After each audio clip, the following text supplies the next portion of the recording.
नागपुर के धापेवाड़ा स्थित भक्ति फार्म में केंद्रीय मंत्री नितिन गडकरी की पत्नी श्रीमती कांचन गडकरी ने एक अनूठा प्रयोग करते हुए कमाल कर दिया है। उन्होंने मल्चिंग पेपर तकनीक का उपयोग कर 1 किलो तक वजन वाले ऑर्गेनिक प्याज का सफल उत्पादन किया है। ये उपलब्धि न केवल कृषि क्षेत्र में नवाचार का प्रतीक है, बल्कि ये भी दर्शाती है कि परंपरागत खेती को आधुनिक तकनीकों के साथ जोड़कर कैसे बेहतर परिणाम प्राप्त किए जा सकते हैं। तो आइए समझते हैं कि आखिर ये तकनीक क्या है और कैसे काम करती है।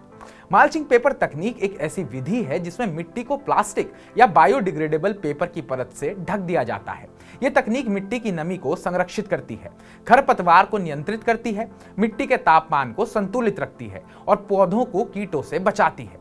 श्रीमती कांचन ने इस तकनीक को ऑर्गेनिक खेती के साथ संयोजित कर प्याज की खेती में अभूतपूर्व सफलता हासिल करी है। श्रीमती कांचन ने अपने भक्ति फार्म में प्याज की खेती के लिए पूरी तरह से जैविक तरीकों का उपयोग किया। उन्होंने उच्च गुणवत्ता वाले बीजों का चयन किया और मल्चिंग पेपर की मदद से खेत को तैयार किया।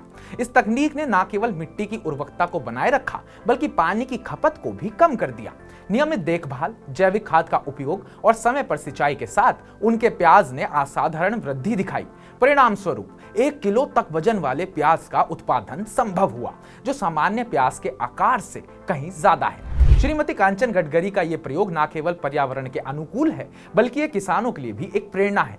मल्चिंग पेपर तकनीक का उपयोग करके न केवल उत्पादन में वृद्धि होती है, बल्कि रासायनिक उर्वरकों और कीटनाशकों पर निर्भरता भी कम होती है।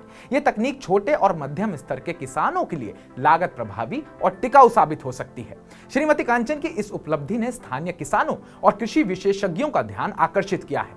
उनके इस प्रयोग को देखते हुए कई किसान अब इस तकनीक को अपनाने पर विचार कर रहे हैं। भक्ति फार्म अब एक मॉडल फार्म के रूप में उभर रहा है, जहां ऑर्गेनिक खेती और आधुनिक तकनीकों का संगम हो रहा है। श्रीमती कांचन गडकरी ने मल्चिंग पेपर तकनीक के माध्यम से ऑर्गेनिक प्याज की खेती में जो उपलब्धि हासिल की है, वो न केवल नागपुर बल्कि पूरे देश के किसानों के लिए एक प्रेरणादायक उदाहरण है। उनकी ये पहल दर्शाती है कि नवाचार और मेहनत के साथ कैसे कम संसाधनों में भी उत्कृष्ट परिणाम हासिल किए जा सकते हैं। ये प्रयोग निश्चित रूप से भारतीय कृषि में एक नया अध्याय जोड़ेगा। तो हमारी इस रिपोर्ट को लेकर आपका क्या कहना है, आपके मन में क्या विचार आते हैं, कमेंट बॉक्स में कमेंट कर हमें जरूर बताइएगा और ताजा अपडेट्स पाने के लिए TV9 भारतवर्ष को सब्सक्राइब कीजिएगा।